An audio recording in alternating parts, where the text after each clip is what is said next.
우리 서로 옆 사람에게 인사하고 말씀을 들으면 좋겠습니다. 당신은 참 크게 복을 받은 사람입니다. 그렇게 인사하십시오.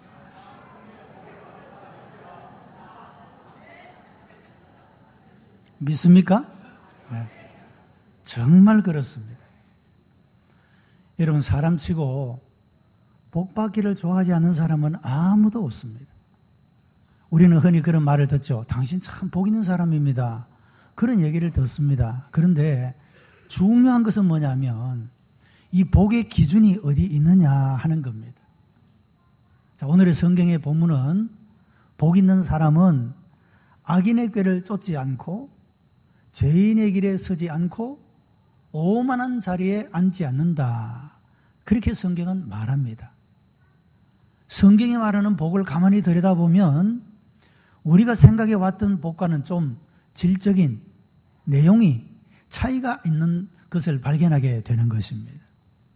여러분, 일반적으로 사람들이 복이라고 말하면 건강하게 오래 사시거나 자녀가 잘 되거나 사업이 번창하거나 타고난 얼굴이 예쁘거나 돈이 많거나 여러분 여러 가지 일반적으로 그런 사람을 야, 참 복 있다 이렇게 표현하지 않습니까?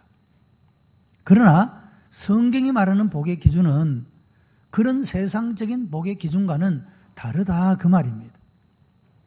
자, 우리는 오늘 인사함이 시작했습니다. 당신은 참 크게 복을 받은 사람입니다. 정말입니다.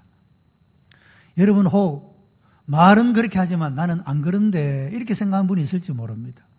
무엇 때문에 그렇습니까? 세상적 기준으로 볼 때는 나는 안 그런데 라고 말할 수 있습니다. 그러나 하나님의 기준에서 보면 틀림없이 크게 복받은 사람인 줄 믿습니다. 성경이 그렇게 말하고 있기 때문에 그렇습니다. 자, 여러분, 성경이 말하는 복은 하나님과의 관계가 합당하고 아름다울 때 복 있는 자가 된다라고 그렇게 말씀하고 있습니다.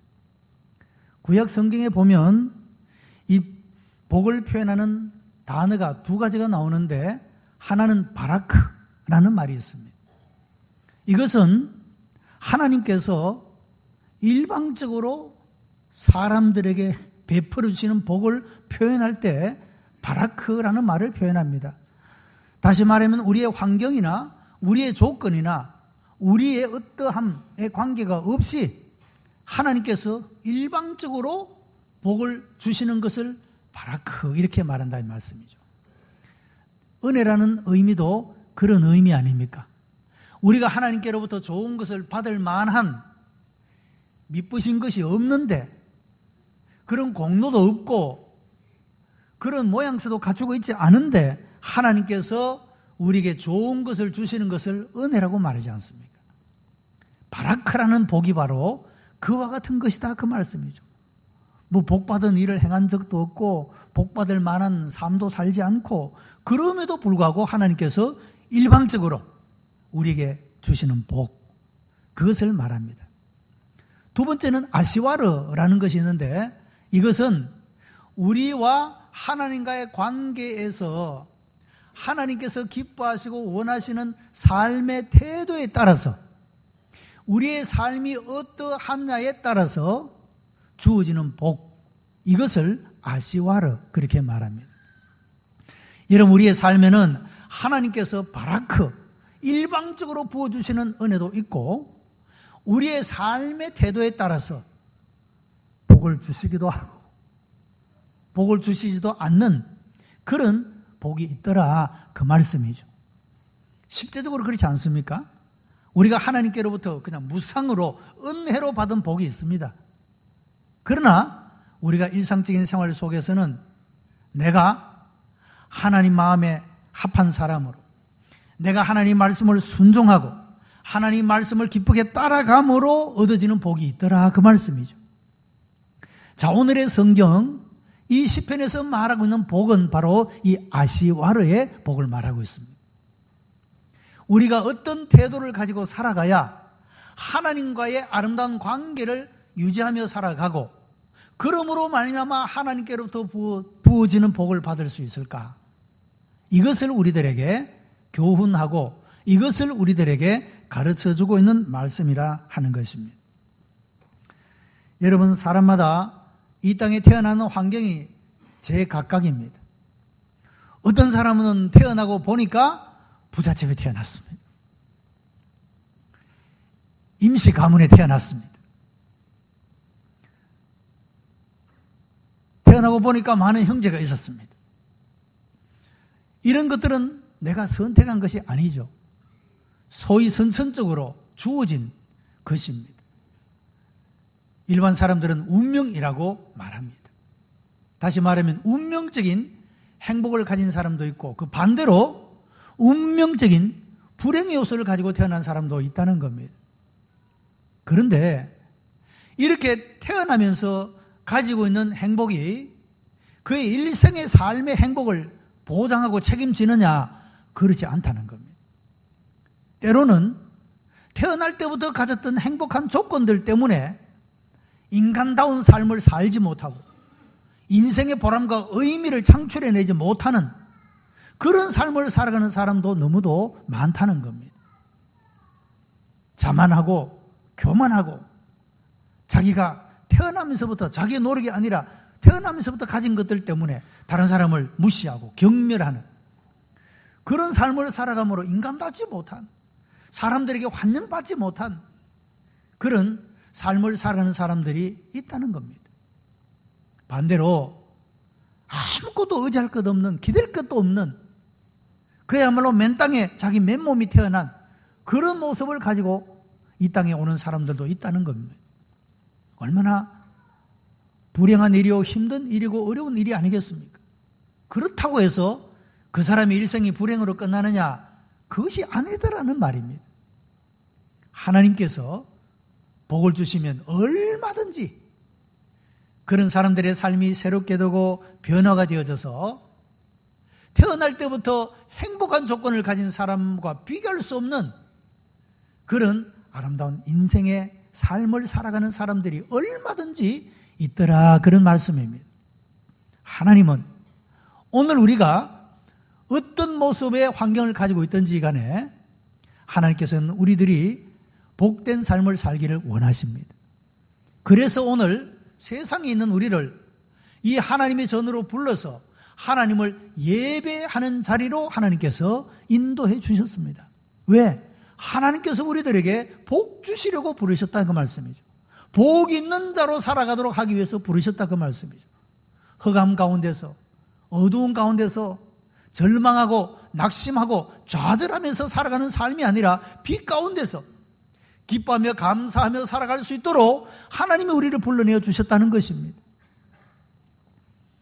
세상에서 염려와 근심 속에, 걱정과 두려움 속에 살아가는 존재가 아니라 내 인생의 모든 것들의 주인이 되시는 하나님께 내 인생을 맡기며 마음 놓고 떳떳하게 자신감 넘치게 살아갈 수 있도록, 그런 삶을 살도록 하나님께서 우리를 세상 가운데서, 흑암 가운데서 우리를 불러내어 오늘 예배 자리에 있게 하신 줄로 믿습니다. 하나님께서 우리들에게 복 주시려고 그와 같이 우리들을 부르시고 계시다는 것입니다. 자, 여러분, 복 있는 자라는 말은 아스레이라는 말입니다. 이것은 최고의 행복, 완전한 복을 가진 자를 표시하는 그런 말씀이 되어집니다. 그리고 이것은 복수형입니다. 다시 말하면 하나의 복만 가지고 있는 것이 아니라 여러 가지의 복을 가지고 있는 그런 의미를 담고 있더라, 그런 말씀입니다. 여러분, 오늘의 말씀은 우리가 우리의 삶의 환경과 조건이 어떠하더라도 우리가 복되게 살 수 있는 방법을 우리들에게 가르쳐주고 있다 하는 것입니다. 오늘 예배한 우리 모든 성도들이 이런 복을 받아 누리시게 되기를 바랍니다. 첫째는 복된 삶의 태도를 가지고 살아가는 것입니다. 시편 1편 1절에 복 있는 사람은 악인의 꾀를 쫓지 아니하며 죄인의 길에 서지 아니하며 오만한 자리에 앉지 아니하고 라고 했습니다. 여러분, 이 말씀은 복을 만들어가고 복을 받을 수 있고 복을 창조할 수 있는 삶의 자세를 말씀해주고 있는 것입니다. 악인의 꾀라는 말은 하나님이 없는 사상과 철학, 그 모든 언어를 가리키는 말이 되어집니다. 여러분, 우리 주변에는 많은 말들이 있습니다. 우리들도 수없는 말을 내뱉으며 살아갑니다. 그런데 우리 귀에 들려지는 많은 말들 중에서 하나님을 인정하고 하나님을 높이고 하나님의 뜻을 우리들에게 알려주는 말이 얼마나 됩니까? 우리가 내뱉는 말 중에서 하나님을 드러내고 하나님의 선하신 뜻을 선포하는 말이 얼마나 됩니까? 다르게 표현하면 사람을 살리고 사람의 길을 올려주고 사람에게 희망을 주고 사람에게 용기와 격려를 주는 말이 얼마나 되느냐, 그런 말입니다. 여러분, 하나님 말씀은 우리의 길을 살려줍니다. 우리에게 희망을 주고 용기와 격려를 주는 그런 말씀이라고 하는 겁니다. 우리가 낙심하고 때로는 절망하고 좌절 속에 빠지는 그 원인 가운데 하나는 우리 귀에 들려지는 말들, 이 믿음이 없는, 하나님을 인정하지 않는 그런 말에 우리가 지배를 받을 때 우리의 마음이 좌절하고 낙심할 때가 많다라고 하는 겁니다. 자, 여러분, 우리 마음에 가지고 있는 두려움과 낙심이 그 근거가 어디에 있느냐 하는 겁니다. 하나님의 말씀이 그러해라 하면 우리는 그래야 할 겁니다. 그러나 하나님의 말씀이 그와 같이 말씀하지 않을 때는 절대로 우리가 그런 세상적인 말 때문에 우리가 좌절하거나 낙심하거나 두려워해서는 안 된다는 것입니다. 우리의 삶의 태도가 하나님의 말씀의 기준에 따라서 우리의 삶을 이끌어가는 그런 삶이 바로 복 있는 자의 삶이라고 말씀하고 있는 것입니다. 진리는 우리를 자유케 한다고 성경은 말합니다. 이 하나님의 진리의 말씀이 내 마음을 지배하고 내 삶이 하나님의 진리의 말씀에 근거해서 살아가게 되면 세상에 듣는 많은 말들로 인하여, 우리가 경험하는 많은 일들로 인하여 우리가 절망하고 좌절하고 낙심하는 많은 것들로부터 우리는 자유를 경험할 수 있게 된다는 것입니다. 여러분, 가만히 생각해 보면 우리가 붙잡혀 있는 것들이 세상적인 것들 때문에 붙잡혀 있을 때가 많지 않습니까? 아직도 다가오지 않았고 어떻게 될지도 모르는 미래의 걱정을 당겨서 우리가 걱정할 때가 얼마나 많으냐 하는 것입니다. 하나님이 우리의 삶을 얼마든지 바꾸실 수 있습니다.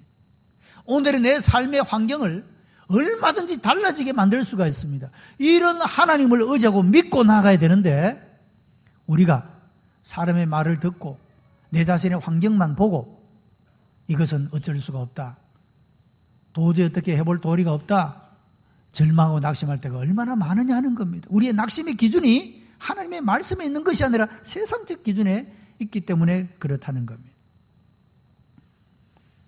여러분, 하루에도 수만 가지의 생각이 우리의 마음속에 떠오르지 않습니까?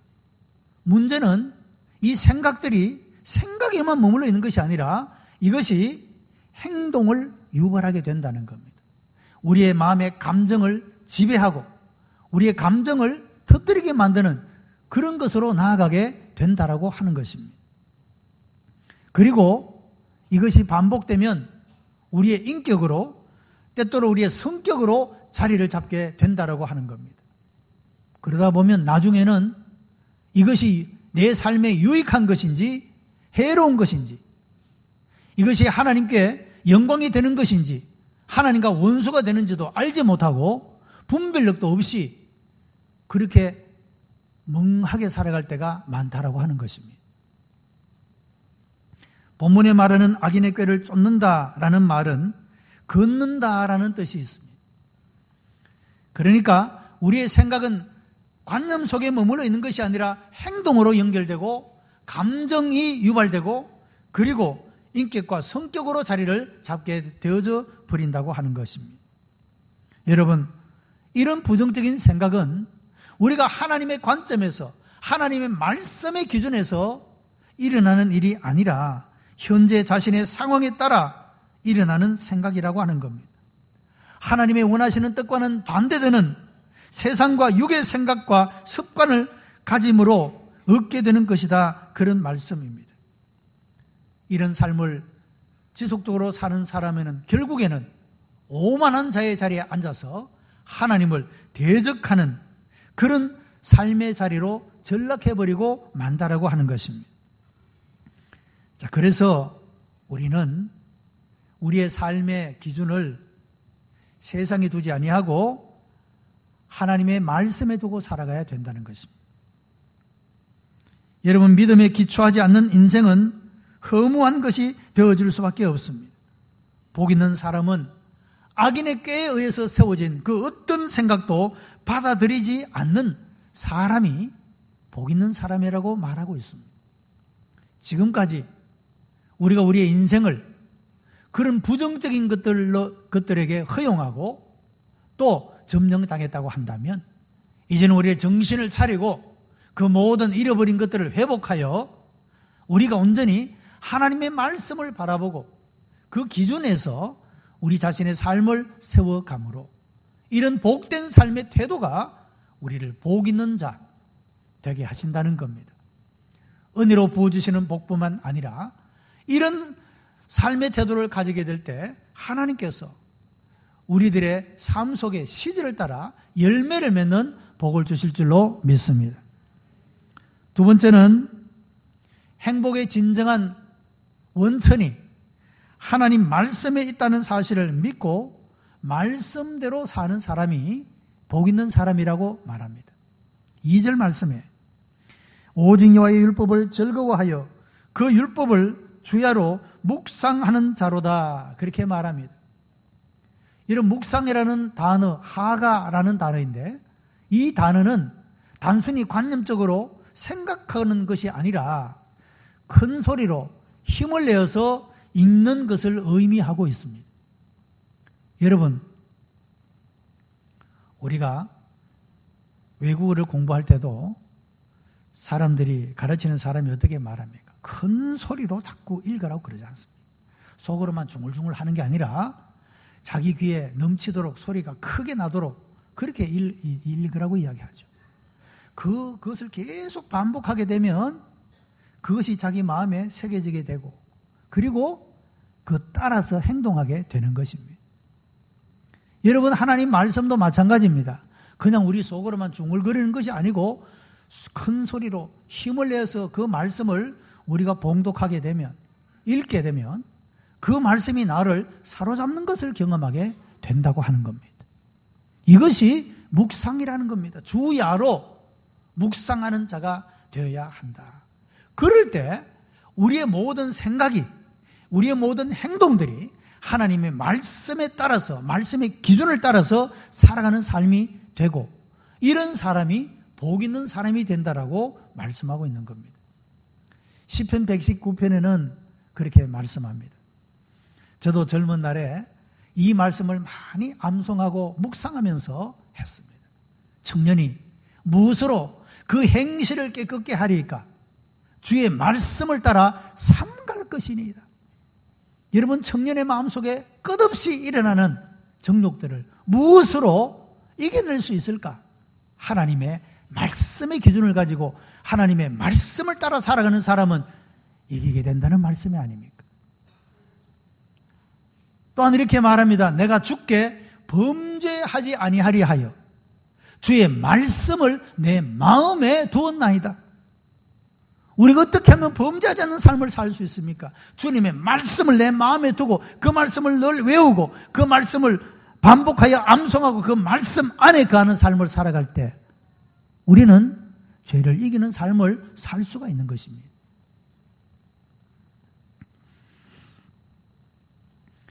이 묵상한다는 말은 하나님의 말씀을 귀중히 여기고 하나님의 말씀대로 살겠다는 의지를 표현하는 그런 말씀이 되기도 하는 것입니다.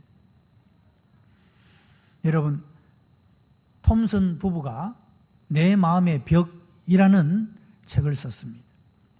그게 보면 하나님의 다림줄로 인생의 기초를 세우지 않는 사람은 다른 것에 의해서 인생의 기초를 세우게 된다라고 말합니다. 그리고 하나님의 말씀에 다림줄로 기초를 쌓지 않은 사람은 다른 사람의 삶과의 관계 속에서 벽을 쌓는 사람이 된다라고 그렇게 말하고 있습니다. 왜 그렇습니까? 하나님은 신실하여 모든 것들을 의뢰하고 믿을 수 있지만 여러분, 우리가 의뢰해 오는 사람들, 우리가 믿어왔던 것들은 늘 변하고 배반하기 때문에 그렇습니다. 여러분, 우리가 누구를 믿을 수가 있습니까? 불신을 조장하는 말이 아니라 우리의 인생의 현실은 우리 인간의 불완전함 때문에 믿을 수 없는 존재 아닙니까? 우리가 이런 것들을 한두 번 경험하다 보면 사람은 마음에 벽을 쌓게 된다라고 하는 겁니다. 우리 인생의 기준을 하나님의 말씀에 두면 벽을 쌓을 일이 없습니다. 하나님은 신실하시고 우리에게 언약하신 모든 것들을 이루시는 분이시기 때문에 벽을 쌓을 일이 없습니다. 그러나 다른 것들에 우리 인생을 의지하게 되면 실망하게 되고 낙심하게 되고 배신을 경험하게 되고 그러다 보면 점점 이 벽이 두꺼워질 수밖에 없는 그런 삶을 살게 된다는 겁니다. 그래서 여러분, 사람은 사랑의 대상이지 믿음의 대상은 될 수가 없다라고 말합니다. 여러분, 비록 믿을 수는 없어도 사람을 사랑해야 합니다. 왜냐하면 우리는 다 부족한 존재요, 불완전한 존재이기 때문에 그렇습니다. 그것을 서로 헐뜯고 그것을 서로 비난하면 지옥 같은 세상이 될 것입니다. 우리가 다 불완전하기 때문에, 다 부족하기 때문에 그것을 서로 허물을 덮어주고 감싸주고 사랑해주면 우리가 사는 삶은 천국 같은 삶이 될 수가 있기 때문에 그렇습니다. 믿을 사람은 못 되지만 사랑해야 될 대상이 된다, 그런 말씀입니다. 그리고 사람이 우리에게 뭔가 말해주는 것은 참고사항은 될 수가 있어도 결단코 절대적 기준이 될 수는 없다는 것입니다. 여러분, 하나님의 말씀에 기초를 두지 않고 우리가 다른 것에 의지하게 되면, 어려움이 오게 되면 그 모든 것들은 다 무너져 버리고 만다라고 하는 것입니다. 다윗은 시편 50편 10절에서 하나님이여 내 마음에 정직한 영을 새롭게 하여 주옵소서라고 그렇게 회개하며 하나님 앞에 간구합니다. 다윗은 무엇 때문에 그 거룩한 마음을 잃어버리고 범죄하게 되었느냐? 그 자신이 하나님의 말씀에 기초를 두지 아니하고 욕망에 그의 기초를 두었기 때문에 그가 범죄하게 되었고, 범죄함으로 말미암아 구원의 즐거움이 떠나가 버립니다. 마음이 황폐해져 버립니다. 그래서 하나님이여 이 구원의 즐거움을 회복시켜 주십시오. 정직한 영을 새롭게 하여 주옵시고 마음에 정한 마음을 창조해 달라고 하나님께 회개하면서 간구하게 되는 것입니다. 여러분, 이런 죄의 깊은 수렁에 빠져본 사람은 우리가 하나님 앞에 아름다운 관계를 맺으며 거룩한 삶을 살아가는 행복이 얼마나 그것이 좋았던 것인가를 알게 됩니다. 하나님과의 관계가 끊어지게 되고 구원의 즐거움을 잃어버리게 되고 하나님이 주시는 평화를 누리지 못하는, 하나님에게서 제외되어진 삶을 살아가는 일이 얼마나 비참하고 불행한 것임을 그 가운데 빠져본 사람은 아는 겁니다. 다윗이 그랬습니다. 구원의 즐거움을 다 잃어버렸습니다. 인생에 사는 기쁨조차 없어져버리고 말았다, 그 말씀이에요. 그래서 그는 회개하며 하나님이여 회복하게 해달라고 간구하게 되어진 것입니다. 복 있는 사람은 자기의 경험이나 지식 위에 인생의 기초를 세우지 않습니다. 자기 육신의 정욕 위에 인생의 기초를 세우지도 않는다는 겁니다. 그 결과는 불행이요 비참한 결과를 가져오기 때문입니다. 하나님의 말씀을 기준으로 삼고 그 말씀을 따라 살아가는 사람, 이런 사람은 인생의 어떤 풍파에서도 흔들리지 아니하고 넘어지지 아니하고 좌절하거나 절망하지 아니하고 설 수 있는 사람이 되는 줄로 믿습니다. 이런 분들이 되기를 바랍니다. 여러분, 우리의 삶의 환경은 쉽게 변하지 않습니다. 우리 인생은 만만하지 않습니다. 그러나 우리의 삶이 세상에 기초를 두고 내 인생의 삶을 평가하는 것이 아니라 하나님의 말씀에 두고 있으면 그저 세상은 늘 그래 온 것이고 나는 그래도 내 믿음 지키고 내 이 신앙의 길을 걸어간다. 여러분, 이것이 얼마나 든든함이 되느냐 이 말이야. 하나님이 알아주시고 하나님이 인정하시면 된다. 여러분, 사람이 오해도 그렇게 사는 것이 얼마나 든든하고 떳떳하냐 이 말씀이죠. 이런 은혜가 있게 되기를 바랍니다. 이런 사람이 복 있는 사람입니다. 돈으로 살 수 없는 것입니다. 워싱턴에는 링컨이 애독하던 성경이 전시되어 있습니다.